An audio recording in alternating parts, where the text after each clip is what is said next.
What's up, everybody? Welcome back to the channel. Tammy Talks here. First things first, happy Juneteenth. If you are not familiar with Juneteenth, go do your Googles, do your research, find out, know your history because Juneteenth is more significant, I think, to us as Black Americans than 4th of July. Juneteenth signifies when we were actually free. All right. So, other than that, let's go ahead and get into the Housewives, y'all.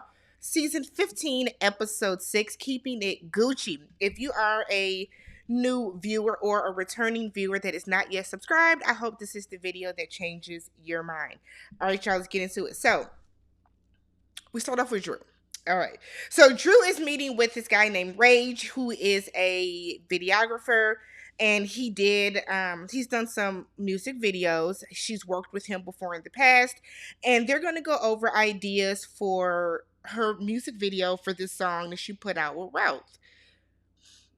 So Drew said it has over 30,000 streams or close to 30,000 streams, and she thinks that doing a music video is going to get it to push out to more people.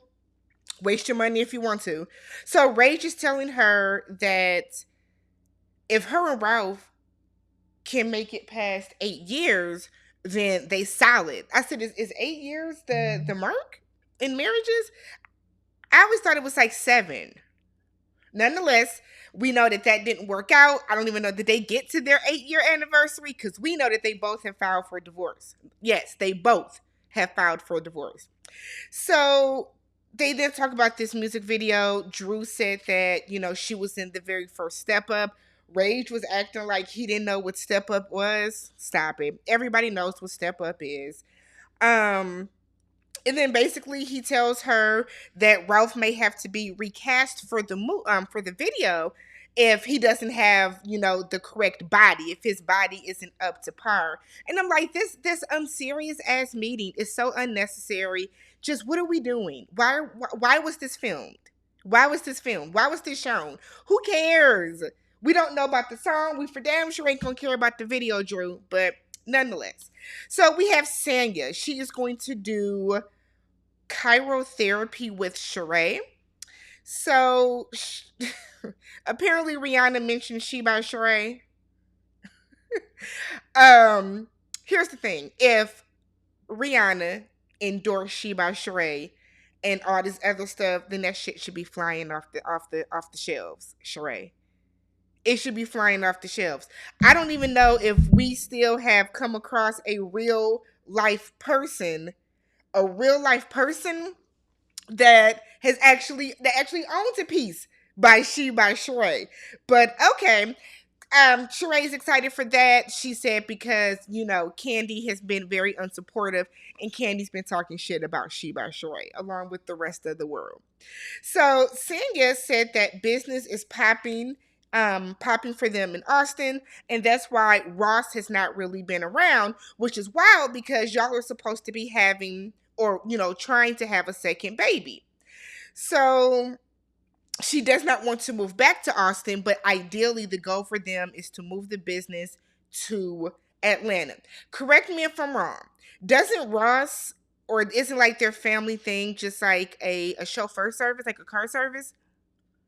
I don't think that will be hard to start up considering that Sanya is who she is and she's now on this show. You have connections. So why is it hard for y'all to bring your car business, your car service business to Atlanta? That doesn't really make sense. That doesn't make sense. It's odd that we haven't seen Ross. It's odd. It's odd we haven't seen much of Ross. Let's just keep it a buck. So while they're there, they start talking about the Beat the Bomb room. Sanya doesn't understand why why Kenya, Drew, and Manetta left when KANDI left. Well, it's very simple. They don't like Drew. They don't like Marlo. It's very simple. They don't want to be around Marlo. And I think Sheree and Sanya, the way that they keep saying, well, why did everybody leave? This was Courtney's thing. See, she's not a peach holder. So because Courtney is just a friend of, we don't have to go to all of her events. It's not like we did our part. We filmed for maybe hour and a half. We don't have to do anything more. But let's not act like it's so just crazy that Kenya left when KANDI did. That Monyetta left when KANDI did. KANDI's like real life legit friends. So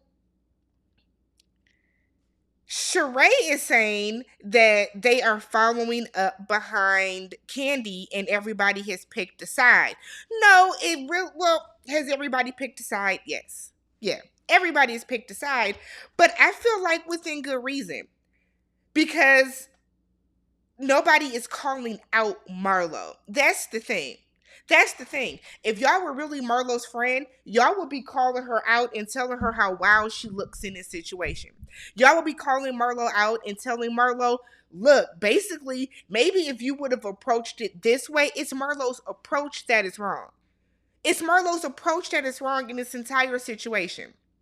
So Sheree gets the idea to throw a Gucci party so we can all be Gucci with one another at the end. I said, this ghetto ass party idea. But let's do it, ladies. So Sanya says in her confessional that she thinks that KANDI and Marlo should talk. She said that Marlo was valid in her feelings and she thinks that Kenya and Drew added some sauce to the story. But they didn't, though. They didn't add any sauce to the story.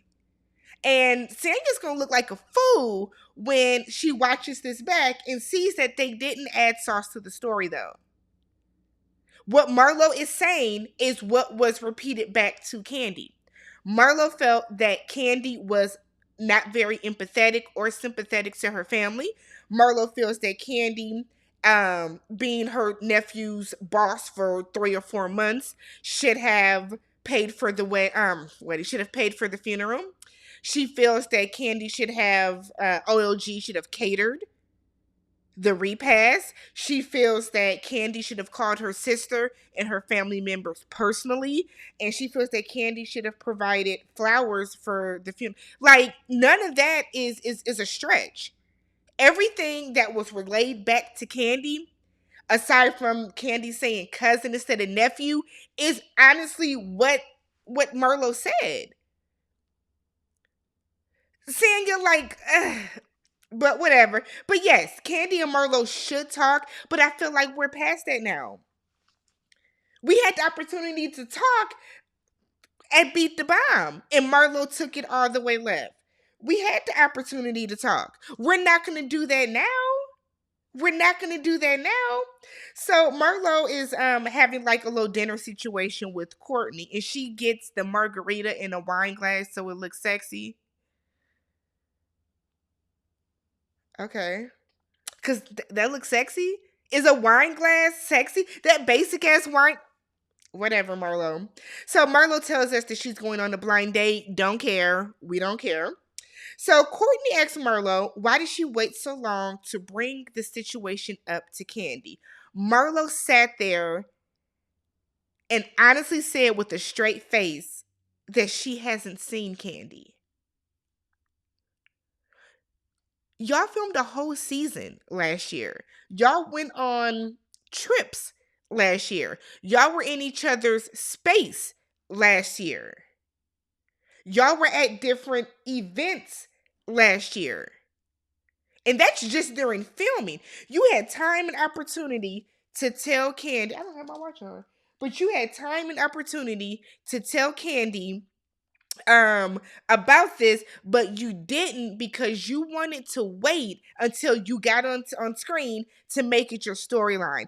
I don't know if Marlo thought that she would win over the public with this, but all you doing, sis, is like really pushing yourself further away from keeping that peach, because this is ridiculous.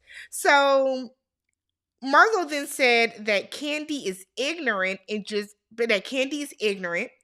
that Marlo is going to keep speaking her mind. Go for it. KANDI's out to lunch with Sanya. And KANDI tells Sanya she had to stop effing with her and her homegirls. And she tells Sanya that she rides the fence. That she rides the fence. Sanya does not think that she does ride the fence. She said that she doesn't want to get burned by Marlo's fire. Here's the thing, though, Sanya, you do ride the fence. And like I said earlier, because if you were really Marlo's friend and you really felt that Marlo was justified in her feelings and how she was going about this, you would talk to her and about the way that she's going about this. That's the thing. But defending her ignorant as loud ghetto rhetoric is not the way to do this. Marlo is not making sense in this. She's not. She's not. She's just not. I'm sorry, but she's not. You felt a way that Kandi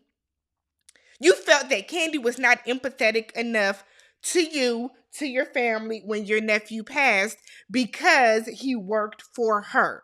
Right? You feel that way. You are valid to feel however you want to feel. Anybody can feel any way that they want to feel. That's their personal business. But you can't force that on somebody. And that's where Marlo was going wrong. Marlo's not coming to Kandi and talking to her rationally about this. You're yelling, you're screaming, you're attacking her, you're associating that with her business. You put it out there as if the guy that shot her nephew also worked at OLG, or better yet, that that it happened there. Marlo's not making sense. And the fact that Sanya is choosing to be on Marlo's side just shows that Sanya just don't want to get on Marlo's side because she doesn't want to face the venom. That's bullshit, Sanya. Like, Sanya is she's terrible at housewifing. She is. She's terrible. So Kandi explains that Sanya is downplaying what Marlo did and says in her confessional that Marlo was just trying to gain some attention for herself, which she is, and it's not going the way that it wants. Or that she wants, I should say. I've watched a couple recaps where there are some people on Marlo's side that's valid, but the overwhelming majority of people feel that Marlo is batshit crazy in what she's doing. So Kandi then explains that she's not a sentimental friend. And it came from her brother dying when she was 15. She's basically like closed off that part of her. She says she's the motivational friend. She's going to bring opportunities your way. She's going to help you with your business. She's going to do that type of stuff. But if you need somebody to come and be empathetic with you and the way that you want her to be, she's just not going to be. And I feel that, like, I'm not a super empathetic person at all. I've heard that from people before. But I'm going to be a friend to you in 1,000 different ways. But you broke up with your boyfriend. You broke up with your girlfriend. This happened. You're sad about that. I'm just not that friend that's going to sit and hug you for hours. Like, I'm not that type of friend either. Come on, let's go do something. Let's go shopping. Let's go do anything else. Come watch a movie. Like, I would rather be that friend that helps you in that way. And I feel like Kandi is that way, but you can't make people feel a way because you do. You can't. And you can't chastise people because they don't respond the way that you would respond in a situation. So we get to Drew's video shoot, unnecessary scene. But basically, we find out that Ralph is not the leading man, so he feels away. But Ralph conveniently shows up to watch the video or watch the rehearsals. And we find out that the guy that was supposed to be the lead is double booked. So now Ralph is going to take the lead. I'm like, what is going on here? Ralph doesn't have a bad body. Like, so I didn't even understand why he wasn't in consideration to begin with. It's given storyline, it's given let's just have something to talk about. But all right, I mean, okay. Doesn't make sense. So then we get to Kenya. Kenya wants to have another baby so that Brooklyn can have a playmate. She has some embryos from Mark that are left. And if or when their divorce is finalized, the embryos legally belong to her. She can do whatever she wants with them. So she's considering implanting herself with this baby.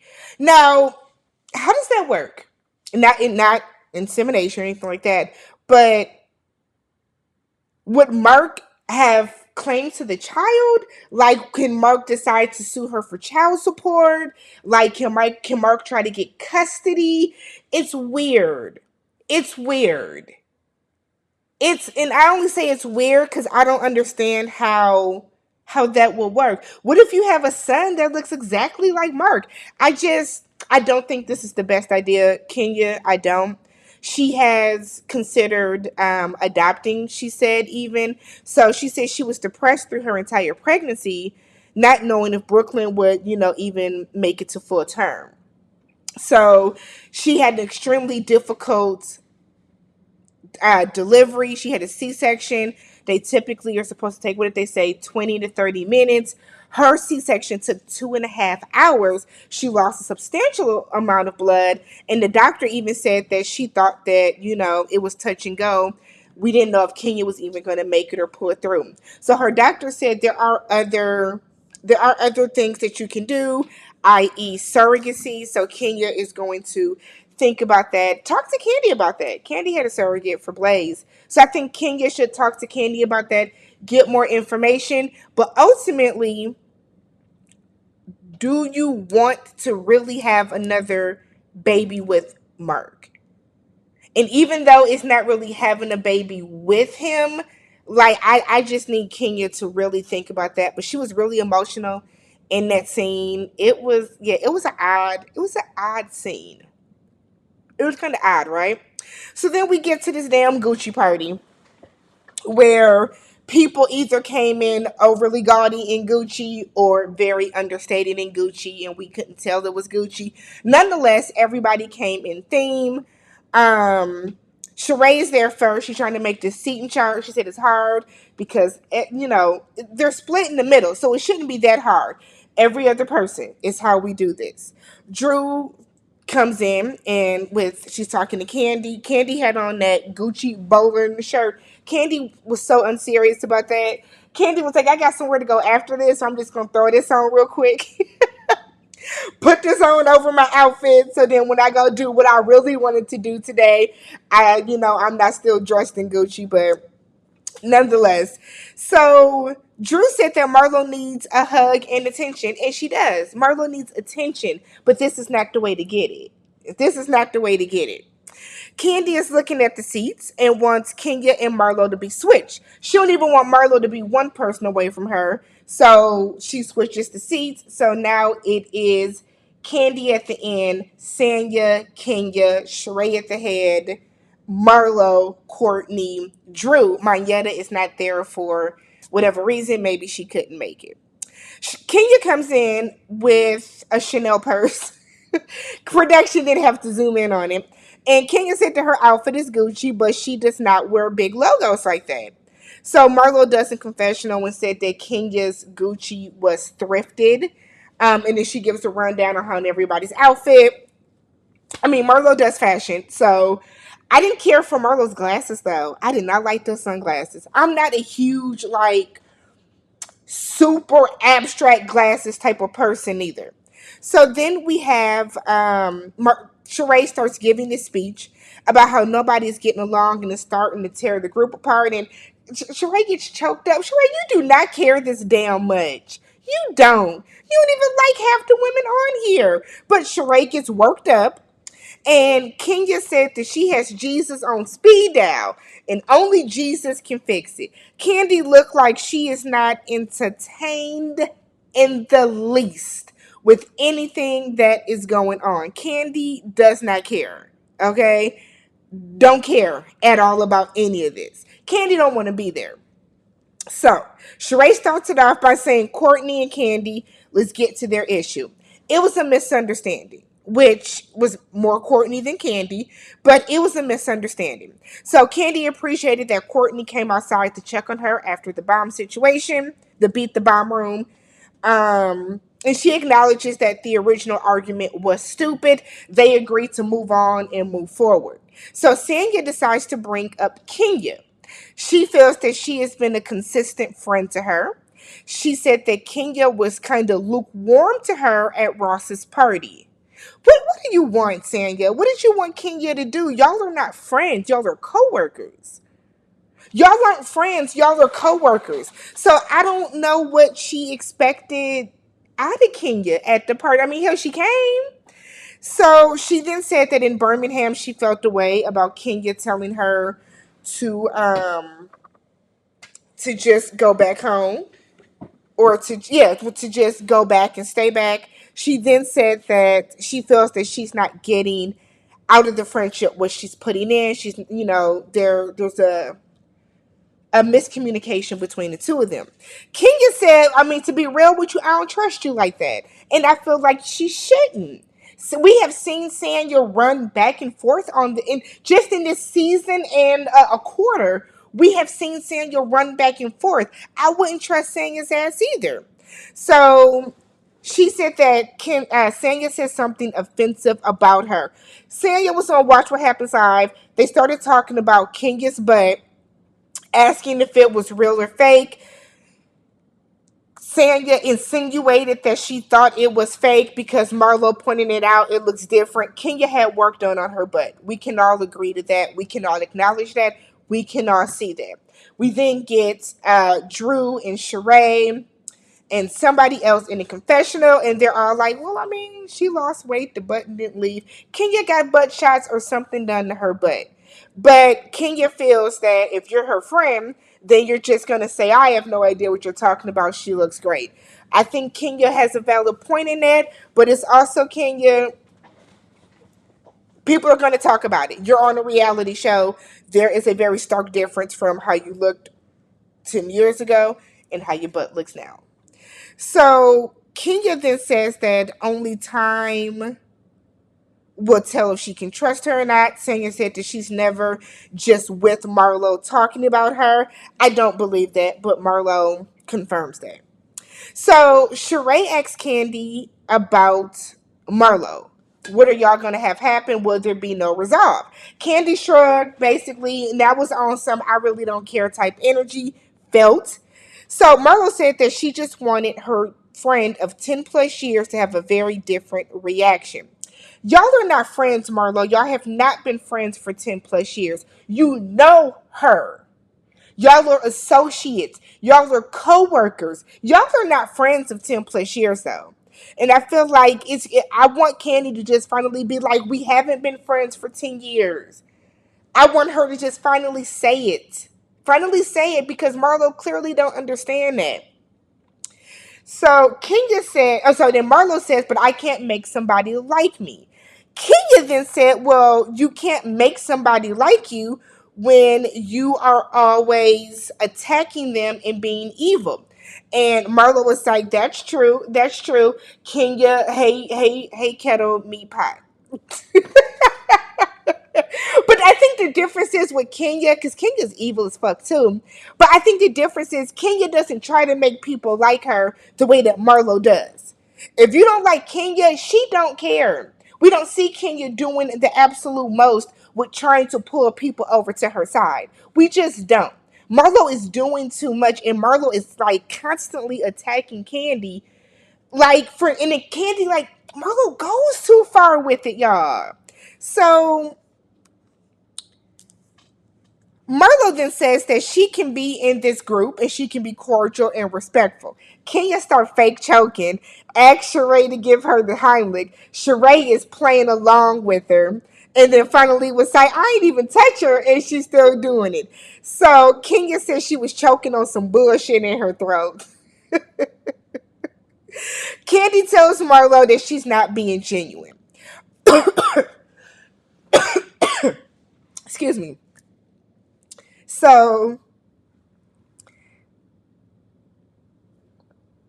Marlo is trying to talk. Everybody's talking over her. Drew's piping up. Sanya's piping up. Kenya's piping up. So Sheree said that KANDI always has her people speaking for her in the confessional. KANDI cannot control them. Drew has her own issues with Marlo. Kenya has her own issues with Marlo. So when Marlo says that she can be cordial and respectful, of course that is going to trigger them to have a reaction back. It's annoying how Sheree keeps acting as if Kandi is controlling excuse me, how Kandi is controlling Kenya or controlling Marlo. But when we can see that that's not even the case. That's not the case. So I don't understand this whole dynamic. I don't get it whatsoever. So Marlo says something to the effect of she doesn't have respect for Kenya. Kenya says, like, as if I would need respect from you, you bottom rung bitch. I said, Lord. Lord. And now we're getting low. Now we're getting low. Marlo walks out. Sheree chases after her and was like, she's a bitch. I said, okay, Sheree, you mad. I'm sorry, okay, Kenya, you mad today. So Marlo is saying that Kenya is so disrespectful and can't be around somebody that disrespectful. Did y'all notice Sheree almost fall as she was chasing her out, and that's why she grabbed onto the table? I said, "He's moving too fast in them heels."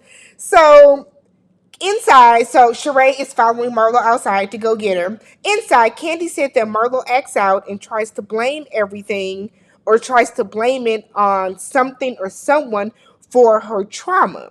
And that's when Kenya is yelling, because she's a bitch. She's a fucking bitch. But see, Marlo does do that, though. Marlo does do that. I'm sorry, but whatever. I'm not going to keep saying it over and over again. Whatever. It doesn't even matter. So, Sheree is outside talking to Marlo. Marlo is saying how she's trying to talk to Kandi, but Kenya's over talking her. And Sheree was like, well, then just ignore her. Just ignore her. That's all you got to do. That's literally all you have to do. So they get back in, off rip. Sheree tells Kenya, look, Marlo feels like, she wants to talk to Kandi. Basically, shut up, Kenya. Kenya was like, fine, I ain't got to say nothing else. I ain't got to say nothing else. I done yelled and screeched and called her a bitch, so I don't even care no more. So Marlo comes back in and tells Kandi that her nephew's murder has nothing to do with her. This is just her issue with Kandi. Her family was saying that Kandi didn't even call. Marlo said she just wanted some condolences. So everybody is looking at this, and then Sanya starts to clarify. So Kandi, what Marlo was saying, and Kandi was like, I don't need you to be her lawyer. I like, what are you even doing? We get what Marlo is saying, but it's ill placed. It's ill placed because here's the thing: if you felt that Kandi, or if you feel that Kandi is not a good friend, not a sympathetic, empathetic fan, friend to you, if you feel that way, then talk to Kandi and be like, I feel like at times you are not there for me in the way that I would want you to be. That's how you do that. You don't go around saying that Kandi didn't care that my nephew was murdered. And that's where Marlo was wrong. And the fact that Sanya is trying to defend that bullshit is concerning. It makes me look at you, Sanya, a different way. Sanya can keep saying that she's not hanging on the fence. Bitch, that was you sitting on the fence swinging your legs. Right there. Right there. So, Kenya is just sitting over there looking, because remember Sheree told her don't say nothing else. Courtney and cousin Courtney and Drew want to go to the bathroom. Sheree is screaming, I thought I had friends with strong coochies. What? Go to the bathroom, because we ain't even talking to y'all about this. So next thing you know, Kandi is kind of going back and forth once again and says, fuck her and the flowers she was expecting me to give her. Kenya's laughing. Sheree just looks down like, well. And then Marlo said that she sends Kandi gifts all the time. And she then tells Kandi that she is selfish, spoiled, and privileged. And that was basically the end of the episode. I'm sick of hearing about this now. I'm tired of hearing about this. Marlo, please. Please. Let's move on from this. I'm hoping this entire season is not just full of this. We don't care.